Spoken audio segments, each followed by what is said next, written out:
Game Shark de Castlevania tá de volta. Lucas, o primeiro jogo 3D da franquia veio em 1999 com o Castlevania do Nintendo 64. Nesse game você escolhe entre dois personagens, a Carrie Fernandes, que é uma órfã com poderes mágicos, e o Reinhard Schneider, que é o herdeiro da família Belmont. Mais uma vez a luta é contra o menino da Drácula, mas com uma diferença, existem dois finais possíveis. Se a campanha for terminada em menos de 15 dias no relógio interno do game, a cena final é boa, mas caso a história dure 16 ou mais dias, o final ruim é desencadeado. Pressão pra zerar o jogo, né, Bruno? Ó, mas a partir desse ponto do lançamento desse game, em 1999, a gente tem uma história de Castlevania que vai se dividir. A partir dos anos 2000 a gente vai ter aventuras 2D, né, de plataforma, de ladinho, como a gente já conhece, nos portáteis, e novas incursões 3D nos consoles. A história dos portáteis vai continuar no Game Boy Advance com Castlevania Circle of the Moon de 2001. Ele segue bastante o estilo de Symphony of the Night, que é um Metroidvania, um mundo grande, interconectado, e o mesmo caminho foi tomado por Castlevania Area of Sorrow, de 2003, que tem uma história que se passa muito no futuro, lá em 2035, Bru. E apesar desses games puxarem o estilo Metroidvania que a gente viu em Symphony of the Night, a sequência para o jogo mais icônico de Castlevania só chegou em 2008 com o lançamento de Order of Ecclesia para o Nintendo DS. A história mostra a organização Ecclesia se preparando para um possível retorno do Drácula, uma vez que o clã Belmont teve um fim trágico no último capítulo da história. Enquanto isso, Bru, os jogos 3D não agradavam muito os fãs de Castlevania. A gente teve o Lament of Innocence, que começou a mudar um pouquinho essa percepção, porque ele incorporou a gameplay inspirada em Devil May Cry lá no PlayStation 2. A virada mesmo de chave para um jogo 3D muito legal aconteceu só em 2010, com um jogo que é muito querido pelos fãs, que se chama Castlevania Lords of Shadow. Ele é considerado um segundo divisor de águas para a série, depois do Symphony of the Night. E o Castlevania Lords of Shadow teve colaboração de Hideo Kojima e foi desenvolvido pela equipe de espanhóis da Mercury System como um reboot da franquia. O game chegou para PlayStation 3 e Xbox 360, meio que ocidentalizando mais a experiência com a série. Logo no lançamento, o gameplay foi muito comparado a outra franquia muito amada, que é God of War. Lords of Shadow é importante porque é um dos primeiros jogos a explorar a história da franquia mais a fundo. Ele apresenta os motivos pelos quais o clã Belmont é meio que predestinado a derrotar o Drácula ao longo dos séculos, né, Lucas? Até lembrei de uma curiosidade, esse jogo é conhecido entre os fãs como God of Vania, que eu acho que é um nome maravilhoso. Sim.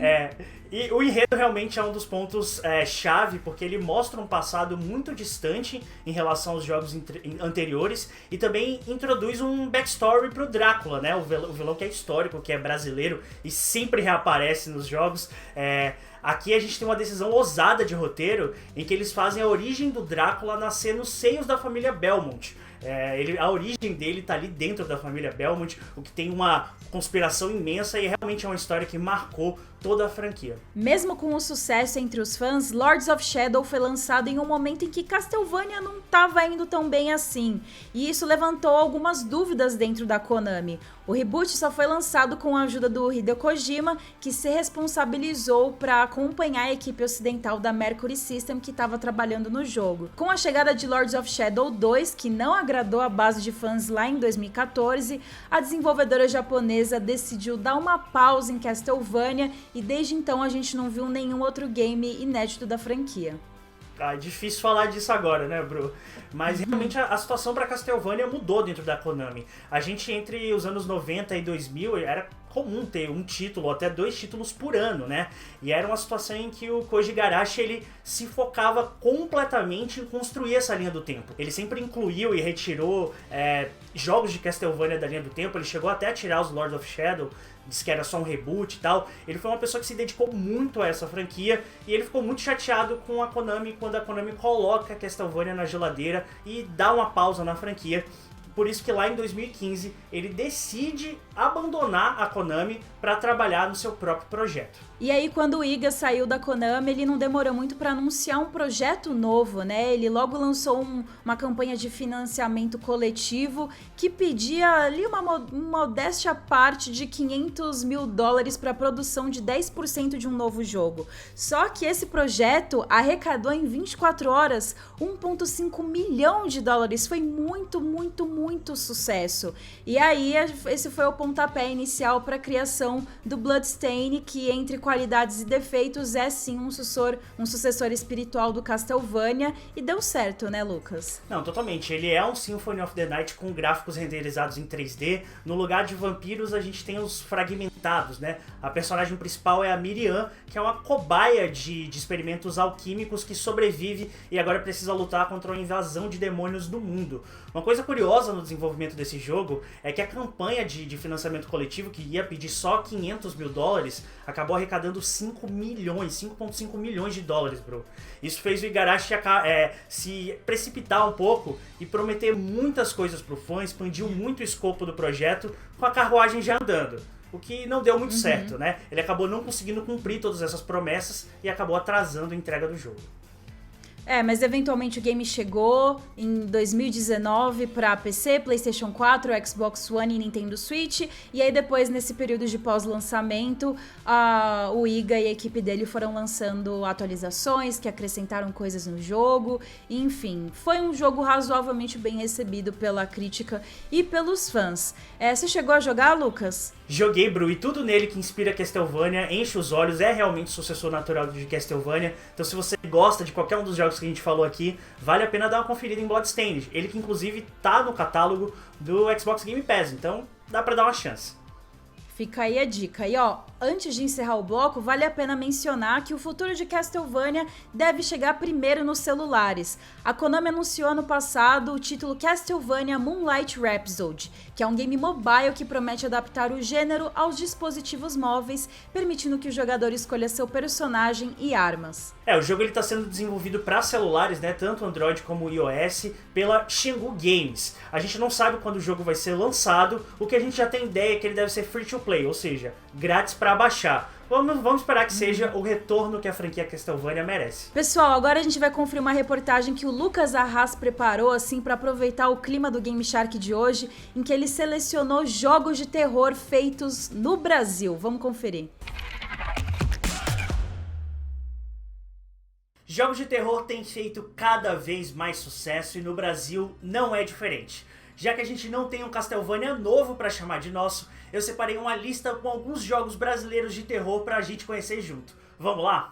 O gênero de terror nos videogames tem se desenvolvido à medida que novas tecnologias da indústria tornam a missão de desenvolver um game assustador e imersivo uma tarefa um pouco menos complexa. Nosso primeiro game vem exatamente desse ponto da história.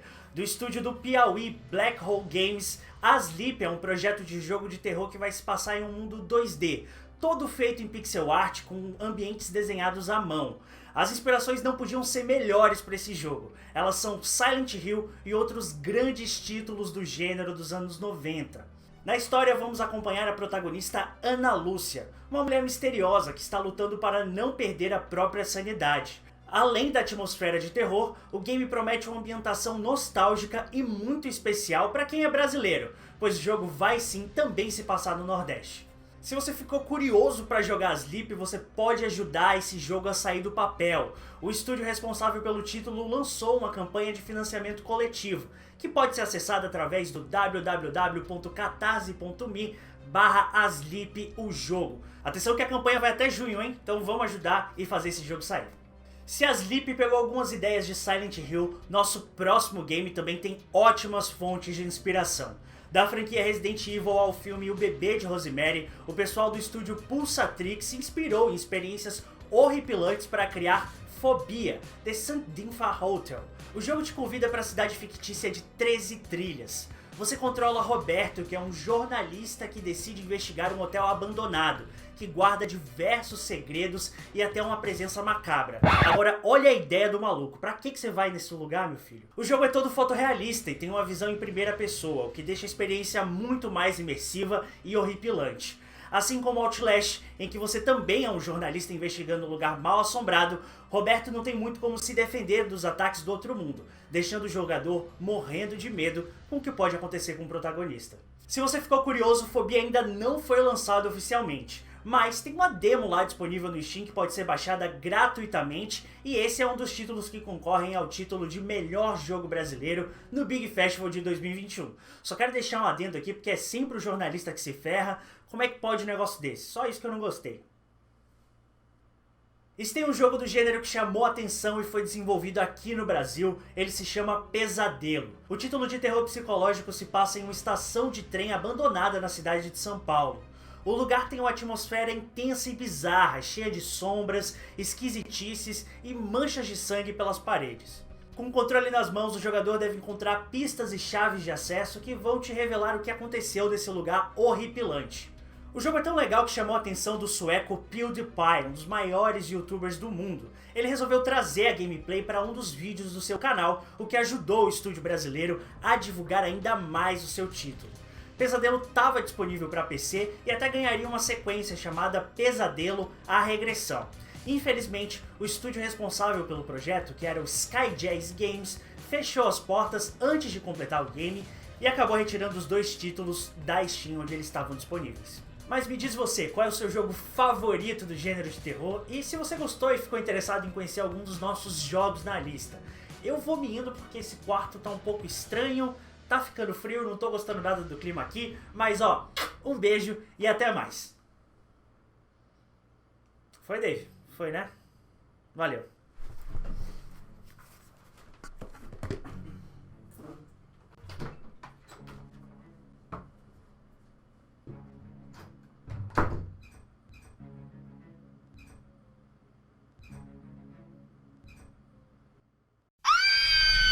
Agora o Game Shark vai para um rápido intervalo e no próximo bloco a gente vai trazer Cláudio Prandoni para jogar Castlevania. Lucas, obrigada pela sua participação. Um beijo para você.